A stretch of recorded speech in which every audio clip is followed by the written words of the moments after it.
Hello बच्चों, welcome back to my channel. कैसे हैं आप सब लोग।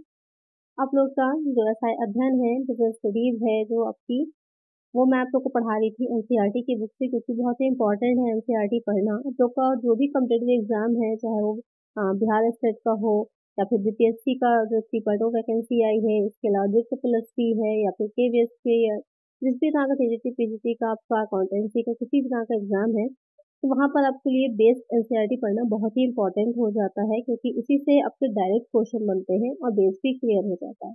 तो आज इसका हम थर्ड चैप्टर पढ़ेंगे बिजनेस स्टडीज में, व्यवसाय अध्ययन में। आज हमारा थर्ड चैप्टर पढ़े रहेगा। इससे पहले मैंने आप लोग को पढ़ाया था जो व्यवसाय प्रबंधन के सिद्धांत होते हैं, हेनरिक फरोल और जो एफ.डब्ल्यू. टेलर हैं, बहुत ही इंपॉर्टेंट है, उनके बारे में हमने पढ़ा था। आज हम पढ़ेंगे व्यवसायिक पर्यावरण के बारे में।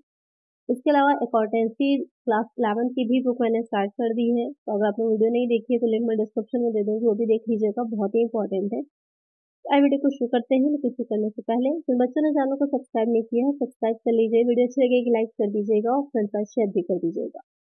व्यावसायिक पर्यावरण की अगर हम बात करते हैं कि बिजनेस एनवायरनमेंट क्या होता है या कहाँ से इसकी शुरुआत हुई, तो आपको पता ही होगा कि दो शब्दों से मिलकर बना है ये, एक व्यवसाय और दूसरा पर्यावरण। तो व्यवसायिक पर्यावरण, व्यवसाय क्योंकि कोई भी व्यक्ति कार्य कर रहा है, आर्थिक उद्देश्य से कर रहा है।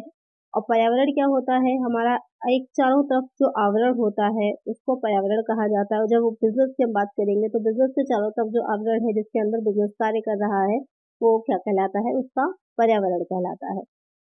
जैसे कि यहाँ पर कहा है कि ये दो शब्दों से मिल के बना हुआ है। और व्यवसाय पर्यावरण शब्द का अभिप्राय सभी व्यक्ति, संस्थान एवं अन्य शक्तियों को समग्रता से है जो व्यावसायिक उद्यम से बाहर है, लेकिन इनके इसके परिचालन को प्रभावित करने की क्षमता रखते हैं। आप थोड़ा आगे जाकर के जैसे पढ़ेंगे बिजनेस एनवायरनमेंट को, तो एक अलग बुक ही चलती है उसमें ग्रेजुएशन में, बीकॉम में। तो वहां पर जब इसको हम पढ़ते हैं तो इसको दो तरह से माना जाता है, एक इसका इंटरनल होता है, एक इसका एक्सटर्नल हो जाता है। आंतरिक हो जाता है और बाह्य पर्यावरण हो जाता है।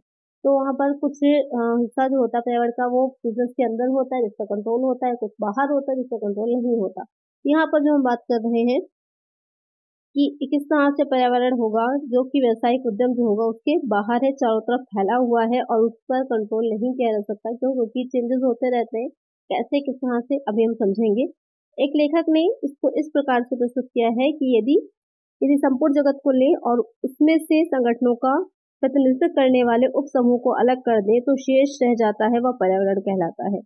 अतः आर्थिक, सामाजिक, राजनीतिक, तकनीकी और शक्तियां जो व्यवसाय से हटकर कार्य करती हैं पर्यावरण के भाग हैं। यानी कि जो डायरेक्ट बिजनेस में नहीं है लेकिन बिजनेस को प्रभावित करती है, बिजनेस से इफेक्ट करता है, बिजनेस के चारों तरफ घूमती हैं, वो क्या कहलाएंगी, पर्यावरण कहलाती है। इस प्रकार से उपभोक्ता अथवा प्रतियोगी इकाइयां एवं सरकार, उपभोक्ता समूह, प्रतियोगी न्यायालय, मीडिया एवं अन्य संस्थान जो किसी व्यवसायिक इकाई से के बाहर कार्यरत हैं, पर्यावरण के घटक होते हैं। और इसमें आगे उन्होंने बताया है कि महत्वपूर्ण बात यह है कि व्यक्ति, संस्थान एवं शक्तियां यद्यपि इसकी सीमाओं से बाहर स्थित होती हैं, फिर भी किसी व्यवसायिक उद्यम को प्रभावित करने की क्षमता रखते हैं। जैसे कि उदाहरण में उन्होंने क्या बताया है कि गवर्नमेंट की जो पॉलिसीज होती है, सरकार किसी भी तरह की आर्थिक नीतियां लाती, जैसे कि नोटबंदी हुई थी। नोटबंदी के टाइम पे क्या हुआ था, तो जिसके पास भी जब नोटबंदी हुई थी कि जो नोट्स थे तो उनको चेंज हमें करवाना था जाकर के, क्योंकि वो बंद हो गए थे जो पुराने 500 1000 के नोट थे। तो गवर्नमेंट पॉलिसी थी, किसी का अपना नहीं था, लेकिन फिर भी क्या हुआ, उससे सभी प्रभावित हुए। जो बिजनेस था वो भी इफेक्ट हुआ था। तीव्र तकनीकी परिवर्तन, क्योंकि टेक्नोलॉजी लगातार चेंज हो रही है। आज जिस तरह से काम हो रहा है, मोबाइल में देख लीजिए, जो भी हम लोग यूज कर रहे हैं बहुत जल्दी पुराने हो जाते हैं, उनको नया लेना पड़ता है। तो कि जो नई ऐप्स आ रही, नई चीजें आनी, वो वर्क ही नहीं करती पुरानी टेक्नोलॉजी पर। राजनीतिक अनिश्चितता, क्योंकि गवर्नमेंट पॉलिसीज जो होती है, क्योंकि गवर्नमेंट भी जब बदलती है तो उसके अकॉर्डिंग जो भी वो चला रही होती है योजनाएं, वो भी बदल जाती है। जैसे कि अभी कोई गवर्नमेंट चल रही हो, अगर इलेक्शन होता है कोई दूसरी गवर्नमेंट आती है, तो वहाँ पर क्या होता है, चेंजेस हो जाते हैं बहुत ज्यादा, जिस वजह से भी काफी प्रभाव पड़ता है। या इस तरह भी कह सकते हैं कि एक स्टेट में काम कर रहे हैं, दूसरे स्टेट में आप जब बिजनेस करने अपना बढ़ा रहे हैं, बिजनेस को जाते हैं, वहाँ दूसरी गवर्नमेंट है, तो वहाँ पर भी प्रॉब्लम आती है। ग्राहकों के फैशन और रुचि में परिवर्तन, की लगातार चेंज हो रहा है, कस्टमर का तो बहुत ज़्यादा ही आज के टाइम पे फैशन इतना ज़्यादा हो गया है, बढ़ गया है कि लोग अपनी रुचि या अपनी आदतें बहुत तेजी से बदल रहे हैं। इससे ये भी चेंजेस बहुत ज़्यादा हो रहे हैं, उसका भी इफेक्ट बहुत ज़्यादा पड़ता है। और या फिर बाजार में जो कंपटीशन है, एक ही तरह की चीज़ें आपको कई कंपनीज अवेलेबल करवा रही है, तो वहाँ पर क्या होता है, क्वालिटी, क्वांटिटी, प्राइस, सारी चीज़ों से कंपटीशन बढ़ रहा है। जिसकी वजह से भी बहुत इफेक्ट पड़ता है बिजनेस का। तो ये सब क्या है, ये एक इन्वायरमेंट ही तो है, एक बिजनेस के चारों तरफ जो चल रहा है। तो ये सभी क्या करते हैं, बिजनेस को बहुत ही इफेक्ट डालते हैं। अब यहाँ पर आगे बताया है कि व्यावसायिक पर्यावरण के संबंध में उपरोक्त वर्णन के आधार पर इन्होंने कुछ इसकी विशेषताएं बताई हैं व्यावसायिक पर्यावरण की, क्या होती हैं ये देखते हैं। बाह्य शक्तियों की समग्रता। व्यावसायिक पर्यावरण क्या होता है, कुछ ऐसी बाहर की एक्सटर्नल पावर्स कहें या शक्तियां कहें जो कि प्रभावित करती हैं बिजनेस को। तो वहां पर क्या होता है, उसको एक समूह बना करके हमें क्या करना होता है, अपनी स्ट्रेटेजीज को, रणनीति को इतना स्ट्रॉन्ग करना होता है कि जो बाहरी पर्यावरण है उसमें जो समूह बना उससे हम मुकाबला कर सके, उससे के साथ हम अच्छे साथ उसका सामना करते हैं, अपने व्यवसाय को आगे बढ़ा सके। विशिष्ट एवं साधारण शक्तियां कुछ ऐसी होती हैं जो बहुत ज्यादा प्रभाव नहीं डालती है और कुछ जो है बहुत ज्यादा ही इफेक्ट डालती है, प्रभाव डालती है। व्यवसाय पर्यावरण में विशिष्ट एवं साधारण दोनों शक्तियां होती हैं। विशेष शक्तियां उन्होंने क्या बताई है, निवेशक, ग्राहक, प्रतियोगी एवं आपूर्तिकर्ता। ये बहुत ही इंपॉर्टेंट है चारों के चारों एक बिजनेस के लिए। निवेशक जो इन्वेस्टर्स होते हैं, जो पूंजी लगाते हैं। ग्राहक जो कस्टमर है, जो सामान खरीद रहा है। अगर कस्टमर ही किसी चीज के प्रोडक्ट के खत्म हो जाएंगे तो कंपनी भी क्या होगी, धीरे धीरे समाप्त हो जाएगी। प्रतियोगी एवं प्रतियोगिता, यहाँ पर कंपटीशन, कभी कभी क्या होता है, कोई दूसरा कंपनी बहुत ही कम प्राइस पर सेम क्वालिटी या उससे अच्छी क्वालिटी में कोई सामान ले आती है, तो दूसरी कंपनी क्या होती है, धीरे धीरे बहुत ज्यादा प्रभावित होती है। तो कंपटीशन जैसे जैसे बढ़ रहा है वैसे वैसे बहुत ही एक चैलेंज बढ़ रहा है जो कंपनियां हैं उनके लिए। आपूर्तिकर्ता जो कि रॉ मटेरियल को सप्लाई करते हैं, अगर रॉ मटेरियल सही टाइम पर नहीं मिलेगा, सही मूल्य पर नहीं मिलेगा तो उस प्रोडक्ट को बनाना मुश्किल होगा। तो ये चारों चीजें क्या करती हैं, डायरेक्ट प्रभावित करती हैं एक बिजनेस को। अलग अलग उद्यमों को उनके दिन प्रतिदिन के कार्यों में प्रत्यक्ष रूप से एवं तुरंत प्रभावित करती हैं। तो इसमें क्या है, एक फर्म जो होती है डायरेक्ट इससे अप्रत्यक्ष रूप से प्रभावित कर सकती है इसको। फिर आता है अतिरिक्त संबंध। इसमें क्या है कि फिर आता है आंतरिक संबंध। इसमें क्या है, रासायनिक वातावरण के विभिन्न तत्व अथवा भाग एक दूसरे से घनिष्ठ रूप से जुड़े होते हैं। यानी कि जो एक पर्यावरण, व्यावसायिक पर्यावरण है, आपस में उसमें जो घटक कौन कौन से होते हैं जो हम पढ़ेंगे, एक दूसरे के साथ जुड़े रहते हैं, जिससे कि क्या होता है, इफेक्ट डालते हैं वो एक बिजनेस के ऊपर। उदाहरण उन्होंने क्या दिया है कि लोगों की जीवन अवधि में वृद्धि एवं स्वास्थ्य पर ध्यान देने के संबंध में बढ़ती जागरूकता के कारण कई स्वास्थ्य उत्पाद एवं सेवाएं जैसे डाइट कोक है, चर्बी तरी खाद्य तेल है, स्वास्थ्य स्तर की मांग में वृद्धि है। नवीन स्वास्थ्य उत्पाद एवं सेवाओं ने लोगों की जीवन शैली को भी बदल दिया है। इनका कहने का मतलब ये है कि जैसे जैसे अब लोगों में इस चीज की तरफ बहुत ध्यान बढ़ रहा है कि अपनी हेल्थ की तरफ ध्यान रखें, तो साथ साथ दूसरे प्रोडक्ट भी, जैसे कि अब कोलेस्ट्रॉल फ्री प्रोडक्ट बहुत आ रहे हैं, जैसे शुगर फ्री बहुत प्रोडक्ट आ रहे हैं, या फिर इस तरह के सेंसिटिविटी बहुत ज़्यादा बढ़ रही है तो उसके अकॉर्डिंग आपके जो पेस्ट होता है, टूथपेस्ट होता है, उसमें भी अलग अलग वैरायटीज आ रही हैं। या फिर जो डाइट कोक जैसे बताया है, क्योंकि आज के टाइम में लोग जो है बहुत ज़्यादा ध्यान रखते हैं अपना फिटनेस पर, तो उसके अकॉर्डिंग की चीज़ें भी मार्केट में आ रही हैं, जो कि प्रतियोगिता बढ़ रही है, लोगों की सोचें बढ़ रही, क्योंकि यहाँ पर कंपटीशन बढ़ रहा है। तो इस वजह से जो कंपनीज हैं वो भी अपने आप को लोगों की अकॉर्डिंग अब चेंज कर रही हैं, अपनी पॉलिसीज को, अपनी स्ट्रैटेजीज को और अपने प्रोडक्ट को भी। फिर आ जाता है गतिशील प्रकृति। जो व्यावसायिक पर्यावरण होता है लगातार चलता रहता है, क्यों, क्योंकि चेंजेस आते रहेंगे, चीजें बदलती रहेंगी, साथ साथ व्यावसायिक जो पर्यावरण होगा वो भी चेंज होता रहेगा। अनिश्चितता, क्योंकि फ्यूचर से रिलेटेड है, अनसर्टेनिटी है, आप जो प्रोडक्शन कर रहे हैं आपको नहीं पता है कि कस्टमर आपका जो है वो लेगा कि नहीं लेगा, तो वहाँ पर क्या है, अनिश्चित होता है फ्यूचर, हमें नहीं पता कितना जोखिम है, कितना रिस्क है। तो हम क्या है, अपने आप को एक बिजनेस इस तरह से बना सकता है तो उस रिस्क का सामना कर सके, लेकिन आप उसको टाल नहीं सकते, उसका सामना ही आपको करना होता है, क्योंकि उसमें अनिश्चितता होती है। फिर जटिलता, व्यवसायिक पर्यावरण काफी जटिल भी होता है। क्यों जटिल होता है, क्योंकि ये विभिन्न स्रोतों से उत्पन्न होने वाले अनेक पारस्परिक संबंधित एवं गतिशील स्थितियों अथवा शक्तियों से सम्मिलित होती हैं। इसलिए इसको फौरन ही समझना कठिन होता है, क्योंकि इसमें बहुत सी चीजें आ जाती है, तकनीकी भी आता है, सांस्कृतिक भी आता है, राजनीतिक भी आता है, आर्थिक भी आता है, बहुत तरह का पर्यावरण होता है। वो सब मिल करके एक दूसरे पर इफेक्ट डालते हैं, तो उसको समझना थोड़ा सा जटिल हो जाता है। फिर है तुलनात्मकता।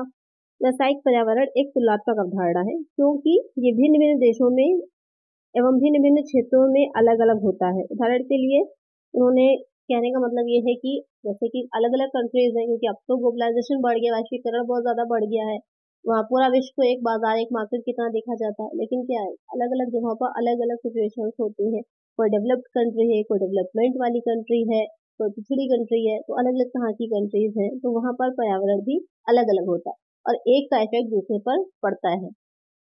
तो ये हो जाएंगे व्यावसायिक पर्यावरण की विशेषताएं। अब देखते हैं कि क्या है इम्पोर्टेंस, क्या है महत्व।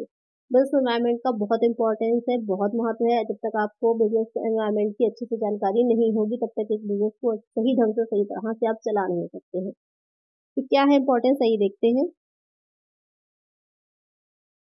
पहला आ जाता है संभावना, अवसरों की पहचान करने एवं पहल करने के लाभ। कि ये जान पाना कि कब अवसर है, कहाँ कहाँ अपॉर्चुनिटीज है, किससे कैसे उनका लाभ उठाया जाए। तो इसमें एक आपका वर्ड बहुत ज्यादा प्रचलित होता है जिसको कहा जाता है स्वाट। आपने पढ़ा भी होगा उसके बारे में। क्या होता है ये स्वाट, आप लोग मुझे इसकी फुल फॉर्म बताइएगा, कमेंट करिएगा। फिलहाल यहाँ पर जो बात हो रही है तो बात हो रही है इस ओ की। ओ क्या हो जाता है, अपॉर्चुनिटीज कहा जाता है, अवसर कहा जाता है इसको। तो क्या है ये अवसर, आप लोग इसके बारे में मुझे बताइएगा। संभावनाएं, अवसरों की पहचान करना। जो जैसे जैसे चेंजेस होते हैं, पॉलिसीज चेंज होती हैं, नए नए चीजें आती हैं मार्केट में, तो साथ साथ अवसर भी आते हैं, अपॉर्चुनिटीज भी आती हैं। अब वो डिपेंड करता है कि जो एक एंटरप्रेन्योर है, एक उद्यमी है जो कि बिजनेस कर रहा है, कंपनी चला रहा है, वो उन अवसरों को पहचाने और उनका लाभ उठाए। जैसे कि आपने देखा होगा कोविड का टाइम काफी बुरा रहा सभी के लिए, लेकिन बहुत से अवसर भी आए हैं। जैसे कि मेडिसिन की जो कंपनीज थी उनमें नई नई चीजों के अब आने लगे। पहले तो सैनिटाइजर का यूज नहीं लोग करते थे, लेकिन अचानक से सैनिटाइजर की डिमांड भी बहुत ज्यादा बढ़ गई थी। या फिर जो मास्क है, मास्क का भी इतना यूज नहीं लोग करते थे, मास्क को बहुत ज्यादा जो है कंज्यूम किया जाने लगा। या फिर जो मास्क है इसका भी लोग ज्यादा यूज नहीं करते थे, लेकिन उसके बाद से कोविड के बहुत ज्यादा यूज किया जाने लगा। तो बहुत सी चीजें ऐसी हैं जिसमें में वृद्धि भी देखी गई थी जिसके मार्केट में, और बहुत सी चीजें ऐसी जिनका मार्केट बिल्कुल ही डाउन हो गया था। तो अवसर भी आते हैं, परेशानियां आती हैं, प्रॉब्लम्स आती है, उसमें कुछ अवसर भी होते हैं। बस ये होता है कि एक उद्यमी उसको किस नजर से देखता है। फिर आ जाता है खतरे की पहचान एवं समय से पहले चेतावनी में सहायक। कि अगर व्यावसायिक पर्यावरण की हम जानकारी रखेंगे तो हमें ये पता रहता है कि जैसे गवर्नमेंट है कहाँ कहाँ क्या क्या चीजें चेंज कर रही है। जैसे कि पहले बहुत से ऐसे उद्योग थे जिनमें लाइसेंस लेना अनिवार्य नहीं था, लेकिन बाद में क्या हुआ कि कुछ ऐसे प्रोडक्ट बन रहे हैं जो कि नुकसानदेह हो सकते हैं, तो गवर्नमेंट ने उनके लिए लाइसेंस कर दिया। और पहले बहुत से ऐसे प्रोडक्ट जहाँ लेना अनिवार्य था तो गवर्नमेंट ने उस पर से लाइसेंस हटा दिया। तो चेंजेस होते रहते हैं। आप जो भी काम कर रहे हैं आपको ये ध्यान रखना होता है कि क्या चेंजेस आ रहे हैं उससे रिलेटेड, जिससे कि आप उसमें काम को तैयार रखें। या और कौन कौन सी ऐसी कंपनीज हैं जो आ रही हैं अपना प्रोडक्ट लेकर, उसमें क्या क्या ऐसी क्वालिटीज हैं जिसके साथ आपको compete करना पड़ेगा, तो उन सबका ध्यान रखना पड़ता है। फिर आ जाता है उपयोगी संसाधनों का दोहन। तो पर्यावरण, जैसे कि अगर इंडिया की बात करें तो इंडिया जो है वो नेचुरल रिसोर्सेज में, प्राकृतिक संसाधनों में बहुत ही धनी देश माना जाता है। यहाँ पर बहुत ज्यादा प्राकृतिक संसाधन अवेलेबल है, तो उनको कैसे अच्छे से यूटिलाइज करना है। कम संसाधन है अगर तो कहाँ पर उन कम संसाधनों से सबसे अच्छा प्रोडक्शन करना है, सर्वोत्तम प्रयोग किया जा सके, वो भी कैसे पॉसिबल होता है अगर आपको व्यावसायिक पर्यावरण की अच्छी जानकारी होगी। इसके बाद आ जाता है तीव्रता से हो रहे परिवर्तनों का सामना करना। जैसे कि पहले मैंने बताया था कि आज के टाइम में ना बहुत तेजी से डेवलपमेंट की तरफ जा रहे हैं, चीजों में बहुत तेजी से चेंजेस आ रहे हैं, वो चाहे टेक्नोलॉजी हो चाहे हमारा कल्चर हो, सब कुछ बहुत स्पीड से बढ़ रहा है और बदल भी रहा है। तो उस बदलते टाइम के साथ समय से आप भी, आपको प्रोडक्ट हो उसको भी चला सके, अपनी कंपनी को भी आगे बढ़ा सके, उसके लिए जरूरत है कि आपको उसकी जानकारी भी होनी चाहिए। जैसे कि पहले क्या था, एडवर्टाइजमेंट जो होता था मोस्टली हम लोग टीवी पे देखते थे या फिर रेडियो पे सुनते थे, न्यूज़पेपर्स में देखते थे। अब एडवर्टाइजमेंट क्या होता है, आप देख रहे होंगे यूट्यूब पर, फेसबुक पर, इंस्टा पर, जितने भी सोशल ऐप हैं, आप गूगल भी यूज करेंगे ना तो उसमें भी साइड में पॉपअप एड्स चलते रहते हैं कंटिन्यूअसली। या कोई भी ऐप नॉर्मली यूज करिएगा तो वो भी एड फ्री कराने के लिए आपको उनका सब्सक्रिप्शन लेना पड़ता है, ये तो उसमें भी ऐड चलते रहते हैं। तो ऐड क्या होता है, अलग अलग तरह से ऐड जो होते हैं वो आते रहते हैं। अब नया तरीका ये निकला है आपका एडवर्टाइजमेंट का। तो ये कहने का मतलब है क्या है, चेंजेस हो रहे हैं, नई नई चीजें आ रही हैं, आपको उसकी जानकारी रखनी होती है। और कैसे हमें मिलती है, तो हमें बिजनेस एनवायरनमेंट की जानकारी होगी। नियोजन एवं नीति निर्धारण में सहायता। नियोजन क्या होता है, नियोजन होता है, प्रीवियस वीडियो मैंने आप लोग को यहाँ प्रबंध के बारे में पढ़ाया था चैप्टर 1 में, तो वहाँ पर बताया था कि नियोजन क्या है। प्रबंध का एक बहुत ही इंपॉर्टेंट काम होता है, महत्वपूर्ण कार्य होता है। नियोजन होता है भविष्य के लिए पहले से ही एक तैयार कर लेना पूरी योजना, उसी को नियोजन कहा जाता है। कि भविष्य में जो हम करने वाले हैं उसकी पूरी एक प्लानिंग तैयार कर लेते हैं, इसको प्लान तैयार कर लेते हैं कि हमें क्या कैसे किस तरह से करना है, वो हो जाता है नियोजन। उसी के अकॉर्डिंग अपनी नीति का, पॉलिसीज को निर्धारित करते हैं। तो उसमें भी बहुत सहायक होता है कि भविष्य में क्या चेंजेस हो सकते हैं, मार्केट में क्या चेंजेस आ सकते हैं, क्या एनवायरनमेंट में चेंज आएंगे, उसी के अकॉर्डिंग हम अपनी पॉलिसी तैयार करते हैं। फिर आ जाता है निष्पादन में सुधार, कि अगर आप जो बिजनेस एनवायरनमेंट की हमें जानकारी है तो अपनी परफॉर्मेंस को भी, निष्पादन भी काफ़ी हद तक सुधार सकते हैं, उसमें भी सहायता, बिजनेस एनवायरनमेंट उसमें भी सहायक होता है। कैसे सहायक होता है कि क्या इसका उद्यम के परिचालन पर वास्तव में कोई प्रभाव पड़ेगा? उत्तर में हम कह सकते हैं कि हाँ, इससे उद्यम के परिचालन में अंतर आएगा। कई अध्ययनों से यह स्पष्ट होता है कि किसी भी उद्यम का भविष्य पर्यावरण में जो घटित हो रहा है उससे घनिष्ठता से जुड़ा होता है, क्योंकि परफॉर्मेंस में ये रहता है कि अगर टेक्नोलॉजी में चेंजेस आ रहे हैं तो आपको फौरन, अगर आप उसके बारे में सजग हैं, आपको जानकारी हो जाती है, तो आप उसको यूज़ कर सकते हैं। क्या मार्केट में चेंज आ रहे हैं, लोगों की कैसे टेस्ट बदल रहा है, उनकी फैशन किस तरह से बदल रहा है, उसकी जानकारी होगी तो आप उसको अपने प्रोडक्ट में इंक्लूड कर लेते हैं। तो क्या होता है कि आपकी लेटेस्ट आ जाता है मार्केट में सबसे पहले, तो ज़्यादा लोग उसको खरीदने लगते हैं। तो वही चीज़ है कि जो एनवायरनमेंट है हमारे आसपास का, एक बिजनेस के लिए उसको जानकारी रखना बहुत इंपॉर्टेंट होता है, और बहुत ही आगे बढ़ने के लिए, बिजनेस को सही ढंग से चलाने के लिए, प्रॉफिटेबल बने रहने के लिए बहुत ही ज़रूरी होता है बिजनेस एनवायरनमेंट। आपके समझ में आ गया होगा अब एनवायरनमेंट के बारे में कि क्या होता है। अब आ जाते हैं कि पर्यावरण के आयाम। आयाम क्या है? तत्वों की यहाँ पर बात हो रही है कि एलिमेंट्स कौन कौन से होते हैं, कौन कौन से घटक होते हैं। रासायनिक पर्यावरण के आयाम अथवा तत्वों में आर्थिक, सामाजिक, तकनीकी, राजनीतिक एवं विधिक कानूनी सम्मिलित होते हैं। यानी कि जब हम बात कर रहे हैं, जैसे कि आप नीचे फिगर देख रहे होंगे, रासायनिक पर्यावरण के जो आयाम हैं, आर्थिक, इसके चारों तरफ दे रखे हैं, आर्थिक पर्यावरण, सामाजिक, तकनीकी, राजनीतिक और कानूनी पर्यावरण। और इसके अंदर भी बहुत डिटेल में है, उसको हम अलग अलग समझेंगे। तो इतने तरह का होता है, अलग अलग ढंग से ये प्रभाव डालता है जो बिजनेस है उसके ऊपर। इसको हम डिटेल में समझेंगे। सबसे पहले इसमें जो आपका आएगा वो आएगा आर्थिक पर्यावरण।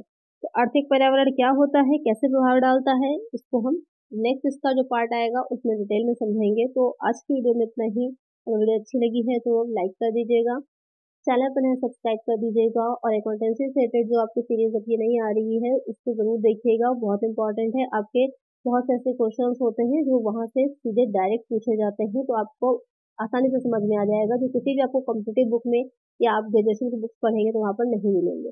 तो उसको अच्छे से पढ़ लीजिएगा, उसका लिंक मैं डिस्क्रिप्शन में दे दूँगी। तो आज की वीडियो में इतना ही। वीडियो अच्छी लगी है लाइक करिएगा, चैनल पर नए सब्सक्राइब करिएगा और फ्रेंड्स वीडियो को शेयर कर दीजिएगा। मिलते हैं नेक्स्ट वीडियो में। Thank you.